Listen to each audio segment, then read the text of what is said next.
Bismillahir Rahmanir Rahim. Assalamu alaikum wa rahmatullahi wa barakatuh. Peace be with you. During the last episode, we talked about the Prophet ﷺ sending troops and sending groups of Muslims to Banu Qurayza. And we understood from this that a very simple story had a very important consequence on the way we are dealing with the scriptural sources, with the Quran wal Ahadith. Either we take them literally, and this is the school of Abdullah ibn Umar, Ahl al-Hadith, or we try to understand the purpose, the meaning, the objective of what was said, the spirit of the text, and then this is the school of Abdullah ibn Mas'ud, Ahl al-Ra'i. And it had a consequence on all our history in the way we deal with the text. In fact, it exemplifies the reality of these two ways of dealing with the text. Of course, there are many others, because we have the literal, we have the people who are more dealing with the meaning, so less literal, and taking into account also the context within which it was said. And you have a deeper way of interpreting the text when it comes to the mystical way and the Sufi tradition, which once again is part of our tradition, when and only when we respect the fundamentals and the rituals, as we have to repeat here. Now, if we come back to the story of the Prophet ﷺ, after this last battle that he won, after the victory over the Confederates, which is called, and we know this in Arabic, Al-Ahzab, the Prophet ﷺ saw his reputation in the region changing completely. Even the empires, the Byzantine and the Persian empires, were talking about this powerful king of the Arabs, because now he had settled, now it was a regional power, and he won over even all these tribes who came to him and allied against him, and through this process, winning and victory after victory, he became to have a reputation. And remember what we said, that with Banu Nadir and with Banu Qaynuqa, the Prophet ﷺ was always dealing in a way which was strange for the people at that time. He was leaving even the males and the men and the women and the children, and sometimes letting them leave with their belongings.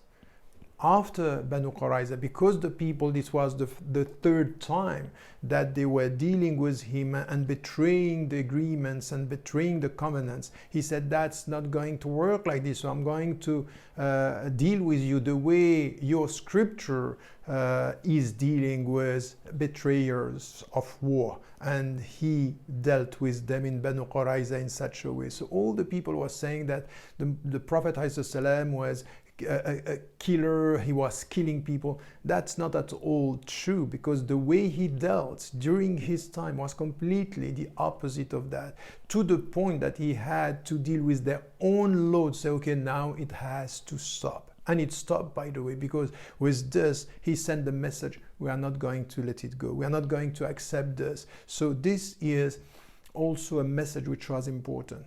While he was dealing again with the world and with enemies, and now settling down and trying to organize the life in Medina, he was dealing with internal problems. During the 6th year of Al-Hijrah in 628, this is the time where the story of Aisha radiallahu anha with the necklace happened. And he had to deal with internal divisions. Even very close companions started to think that she betrayed him, that she was bad, and spreading rumors about this. And the Prophet ﷺ had to deal with this. He was himself affected. So we have to remember that he was but a human being, and it's through revelations that he sometimes get the answer and the inner peace that was helping him to deal with this. And even with his own daughter, you know that his daughter Zainab was married to somebody who was not a Muslim, he stayed in Mecca and she left, of course, with the Prophet ﷺ in Medina. So at one point during an expedition, Abu al-As, his husband, was among the people from Mecca, and he lost everything. Not knowing what to do, he decided, I'm going to see my wife and Zainab. They were separated because of the situation and because he decided not to be a Muslim, not to convert to Islam. So he went to Medina. And when he went to Medina, he went to her home asking for protection. So what she did, she didn't know exactly what to do because this was completely new, a new situation. She accepted that and she protected him. What she did in the morning is she went to the mosque, and look at this. During Fajr time, she went to the mosque, and in the mosque, she just stood in the first row, just behind the man, and at the end of the prayer, she said, I gave the protection to Abu al-As, her husband.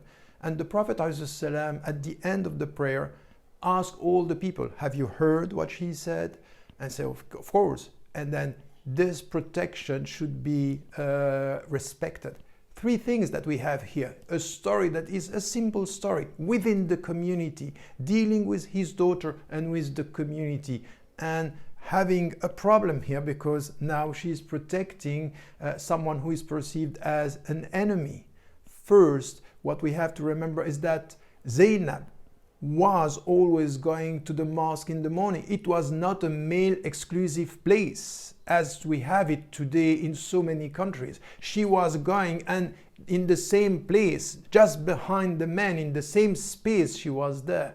Not only this, she was even able to speak, as now we have people who have to say, don't go, don't speak, don't be involved. That's exactly the opposite of all what we had. With Fatima radiallahu anha, she was involved, the daughter of the Prophet ﷺ, involved with Ahl al-Sufa. Now you have Zainab in Medina, coming to the mosque and talking, and no one said anything against her about that, because this was also a place which was understood as inclusive, men and women coming to pray in the mosque, because this is a space for everybody. Every single believer should be able to go to the mosque. So this is also what happened. And third, it was that she was able on her name to give the protection to the men. And by the way, the Prophet ﷺ, who was always respecting the agreement. If this is done, you have to respect it. And you will see in stories today that this was always his way of dealing.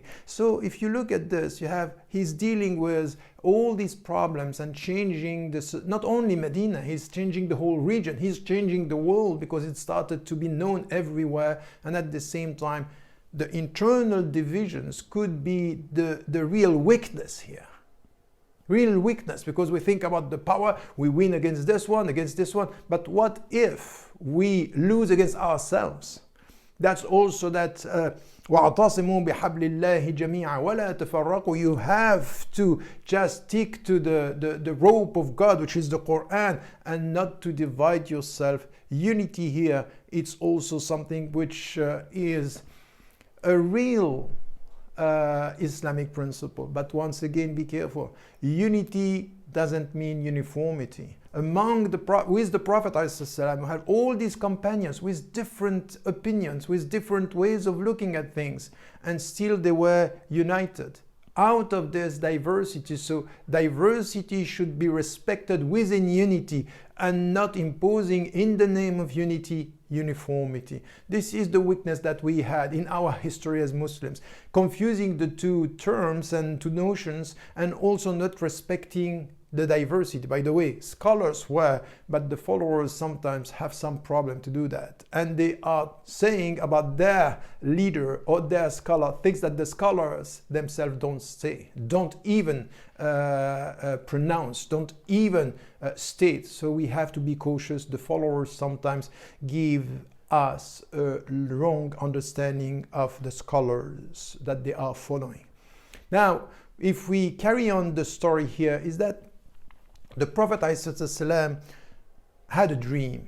During the same period, he saw himself entering the sanctuary, Al-Kaaba, with his head shaved and with the keys of the sanctuary. So this had a meaning that in fact he was in a situation, it's as if a pilgrimage that he was performing, and he was entering Al-Kaaba. The following day he told his companions to get ready to go to Kaaba. It was during Ramadan that he had this dream, and he asked them to be prepared to go. So the companions were just astonished. How come we can go there? Of course, we can be powerful, but it's very risky to go to Al-Kaaba, and especially knowing the intentions of Ahl Quraysh. So still, what he asked them is to get ready, and in Dhul Qa'dah, he decided to go, and this was the time, and Dhul Qa'dah is a sacred month. So he decided to go to Medina, to Mecca, with no weapons, not at all ready to go for war, and sending a message. If we do this, we are to perform the small pilgrimage, which is Al-Umrah. This is what he had as an intention, is to go for this. So on his way, he sacrificed the camels just to make it clear that this was his intention. The people of Ahl Quraysh heard about this, and they were in a very difficult situation, because if they were to rely on the codes of honor of that time, any tribe could come and just perform whatever they want. But now, if they were to let him in, it would have been just a disaster. Symbolically, it meant he's able to come back and you cannot do anything. So it's respecting honor on the one side and losing honor and dignity on the other side. So they sent Khalid ibn al-Walid for him just to try to stop the Prophet ﷺ and the people. So the Prophet ﷺ understood that they were going to do something like this. So he took another route just to come to Mecca from the south, and Qaswa, his camel, just stopped at Al-Hodeibiya. Al-Hodeibiya is where he stopped. You remember Al-Qaswa did exactly the same when the Prophet ﷺ was in Medina, just to choose his place of living. So Qaswa stopped at Al-Hodeibiya. So they stopped there, and they started to send envoys, and the people of Quraysh to send also envoys just to negotiate what is going to happen now. So the last one, after 4 envoys not being able to find a solution, the Prophet ﷺ decided to send his own son-in-law, Osman ibn Affan. So he sent him to try to deal with Ahl Quraysh and to find a solution. And he didn't come back. After 3 days, it's as if the message which was sent is they killed him or something happened to him. So the rumor was that he was killed. So the Prophet ﷺ understood that this was going to be difficult, because in this situation it meant it's a declaration of war. If you kill my envoy, I'm coming with no weapon, I'm coming to perform the pilgrimage, and you don't respect the code of honor and you kill one of ours, that meant a declaration of war. So during this period of time, the Prophet ﷺ gathered all the companions, all the people who were with him, and he decided to ask them to an allegiance. So this allegiance, the pledge of allegiance, known in the Islamic history as Bay'at al-Ridwan, is an important step, because once again it was, okay, now we are in a very difficult situation. They don't want to let us in, and more than that, they are killing our envoys. So they were to pledge and to show to the Prophet ﷺ their sincerity and their fidelity and obedience. So this is what they did under an acacia tree in Al-Hodeibiya. And the Quran is talking about this when it is said in the Quran, بعد أعوذ بالله من الشيطان الرجيم لقد رضي الله عن المؤمنين إذ يبايعونك تحت الشجرة فعلم ما في قلوبهم فأنزل السكينة عليهم وأثابهم فتحا قريبا. God was pleased with the believers when they pledged allegiance to you under the tree. He knew what was in their hearts and sent down serenity upon them and rewarded them with an imminent conquest, an imminent victory. So this very moment was blessed, in fact, by God and quoted in the Quran, mentioned in the Quran as a moment of truth. In fact, the Prophet ﷺ was facing, no weapons, nothing, and he was facing a potential war. He needed this allegiance of the companions based on obedience, sincerity, and fidelity, and they did. He was about to end the process of pledge of all the companions when he saw Uthman ibn Affan radiallahu anhu coming back from Quraysh. So he was very pleased to see him, and it meant as well that they respected the code of honor, that after 3 days he had to stay there, but it was not about war. So the Prophet ﷺ decided, okay, let us try a last negotiation with Ahl Quraysh. So Ahl Quraysh sent Suhail ibn Amr to come and to get an agreement with the Prophet ﷺ. So they decided to write it down, and as the Prophet ﷺ was unable to write, he asked Ali karramallahu wajha to write it down. And Ali started with Bismillahir Rahmanir Rahim. In the name of God, I start with God, the compassionate, the most compassionate. And Suhail reacted straight away saying, I'm sorry, we don't know what it means, because for us is Bismika Allahumma, so it's in your name, O God. And Allah was a name which was known by the Arabs during this period of time. It was one of their gods.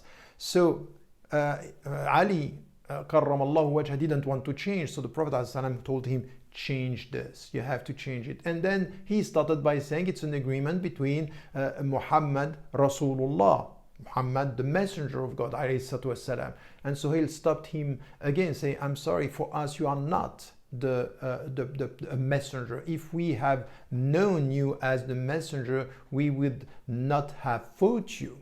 So you have to remove this, and we know you as Muhammad ibn Abdullah. So Ali karramallahu wajhah said, no, I can't just remove this, I can't erase this. So the Prophet ﷺ asked him, show me where it is. And he wiped it out himself, just to make sure that they were on an equal footing and that he was listening to what Suhail was saying. So at the end, 4 main points were important in the agreement. The first was they were not going to perform the small pilgrimage, the Umrah, this year. This is one. Second, it's a 10-year truce between the two, Mecca and Medina, and this has to be respected, which meant something interesting for the Muslims, because it meant that there will be no war in the region for 10 years.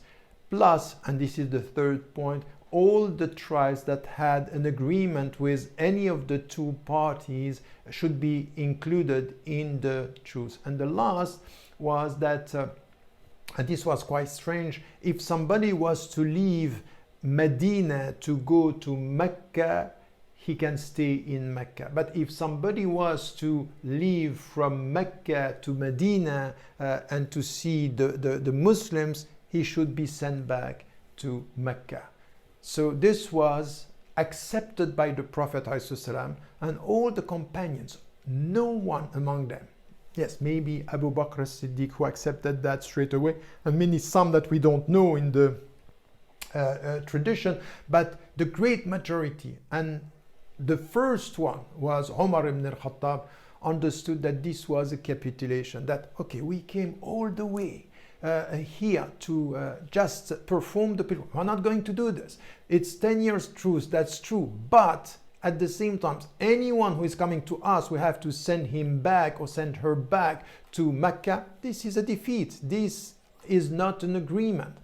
And so the Prophet ﷺ accepted this 4 major points, and this was the first step of Sulh al-Hodeibiya. At one point, Abu Jandal, who was the son of Suhail, who just signed an agreement, came and he converted to Islam. So he wanted this protection from the community. And when he came to the Prophet ﷺ, Suhail, his father, beat him before all the Muslims, and he was shackled and on his feet. And the Prophet ﷺ looked at this, and Suhail told him, "You just signed that he cannot come with you. You have to leave him with us." And the Prophet ﷺ said, "That's true." So he didn't react. All the companions said, "What is going on here? Are we not?" So Umar ibn al-Khattab was so upset. He went to the Prophet ﷺ, "Are you not God's messenger? Are we not right? Are they not wrong? How could you accept this?" So the Prophet ﷺ tried to respond to every single question, and Omar was so upset that he kept quiet after this and didn't speak. So this was it. The Prophet ﷺ, they had to leave and to go back to Medina, and this is what they did. On their way, the Prophet ﷺ decided that they have, because they didn't perform the pilgrimage, to sacrifice the camels. So he asked them to do so. They all refused. So he went back home, stayed with Salama. He was so sad to see that they were not, they just pledge allegiance, and now they are not ready. So it was an allegiance for war, and now we are at peace. We got a peace agreement, and they don't obey. Salama told him, "You know what you are going to do? In silence. You go, you do it yourself. You sacrifice the camels, and when they are going to see you, they will follow." The Prophet ﷺ did this, and this is what happened. They followed him. Look at the wisdom, and more than that, it's the attitude of the Prophet ﷺ coming home, talking to his wife, telling her the difficulties, listening to her, doing what she advised him to do, and finding a solution for the community. So they did, and on their way back, the Prophet ﷺ was leading, and behind him the companion, and the great majority were not happy. So the Prophet ﷺ asked Umar ibn al-Khattab to come. So the Umar ibn al-Khattab was very scared that maybe a relation came against him, and that in fact something was going to happen to him, and the Prophet ﷺ was just going to tell him how upset he was with him. And in fact it was the opposite. When Umar ibn al-Khattab came, the Prophet ﷺ told him that he got a revelation, and this revelation was بعد أعوذ بالله من الشيطان الرجيم بسم الله الرحمن الرحيم إنا فتحنا لك فتحا مبينا. We have granted you a conspicuous victory. لقد صدق الله رسوله الرؤيا بالحق لتدخلن المسجد الحرام إن شاء الله آمنين محلقين رؤوسكم ومقصرين لا تخافون فعلم ما لم تعلموا فجعل من دون ذلك فتحا قريبا. God has fulfilled his messenger's vision in truth. You will enter the sacred mosque, Allah willing, God willing, in security, heads shaven and hair cut short, not fearing. He knew what you did not know, and has granted besides that an imminent victory. These are verses sending a message that this is a victory, it's not a defeat, and you will in fact go and you will enter the sacred mosque. The dream of the Prophet ﷺ was telling him about the fact that this was going to happen. It didn't tell him when. So this is also what was interesting, that if out of the dream they thought, oh, it's going to happen straight away. No, the dream is telling you something is going to happen. So it was a true dream as to the fact, and letting the things open as to when this was going to happen. So if you look at this whole story, there are many teachings for us today. Many teachings to us today, because once again, the Prophet ﷺ, he knew what was going. He got the message. This was coming from a dream. It was going from a revelation. So he was at peace, and he tried to deal with this. So very deep spirituality, very deep connection to God. But at the same time, he was clever. He was thinking about how to deal with the situation. And the Muslims in this way, they were just dealing with the situation in a very emotional way. They wanted victory straight away. So they were sincere, but still emotional. And it could be that you can be very strong with your sincerity and very weak with your emotions. They didn't get it. They didn't get it. More than that, when it happened as to the agreement, the Prophet ﷺ was able to look at the other standpoint, the viewpoint of Suhail. That's true. If you think that I am the messenger, you are not going to fight against me. So we have to listen. An agreement is on equal footing. So he added to this deep spirituality, the deep connection to God, a very, very strong intellectual power to get this, which is intellectual empathy. So the Prophet ﷺ was combining intellectual humility and intellectual empathy. And then the last point is that what if we have to send back someone who is coming from Ahl Quraysh?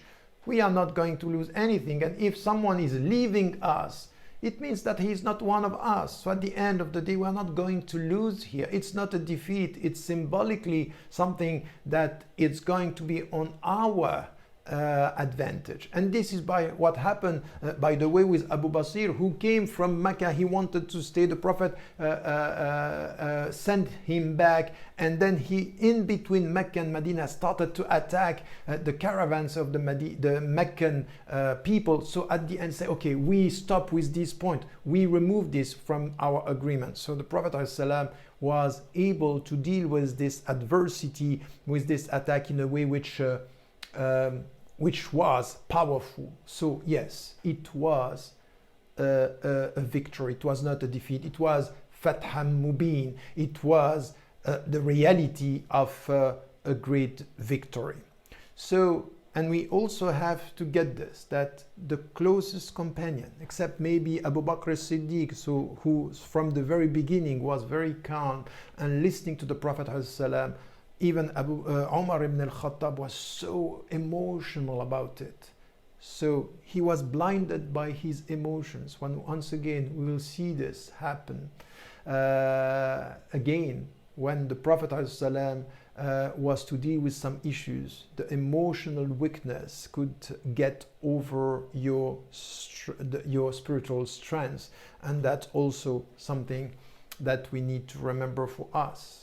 Stop being emotional. Try with your spirituality to master your emotions. That's a point. So during that truce and before going to the small pilgrimage the following year, so people were converting. It was possible for the Prophet ﷺ to gather, to organize. He even sent letters to the great leaders of his time, calling them to Islam and saying to them, let us spread the message, and if not, you will be responsible for your people not to hear the message. He didn't want to convert, to just be able to spread the message and also to make it clear that now this community in Medina had settled, that now they are organizing themselves. The last thing that happened for the Prophet during that time, which was, there was still one tribe in Khaybar that they were very dangerous for the Muslim community. So he decided, because they were preparing against him, to send men there just to besiege the city. And after almost 25 days, he was able to win over them. And then this is what happened again, in agreement, and he told them to leave. And this was the end of the potential risks of wars and battles around. So you can see the process here through this very specific period of time. Truth helped the Muslims just to be heard, and he was just now neutralizing all the tribes and all the communities around, in order to make it clear that at the end of the day, the very mission of the messenger, peace be upon him, was to spread a message, to give dignity to the people, and to say it clearly. There is only one God, we believe in him, and we are not here to impose on two people. But as much as we don't want to impose onto people, we want to be respected as believers. We want to be respected with our religion. And by no way are we going to be attacked because we say La ilaha illallah, there is no God by God. We are not imposing, but we want and we require respect for our belief and our freedom. This was the way the Prophet ﷺ was dealing with the people. And remember, out of a very deep spirituality, but an active, dynamic intelligence, always looking at all the viewpoints and understanding what the companions were not understanding. He got what the enemies were expecting, and out of justice, he sometimes said they were right, and we have to deal with justice, and we have to deal with their right to be right, and sometimes to compose and to find a way to deal with them. Don't forget to tell the people you love that you love them. Life is fragile.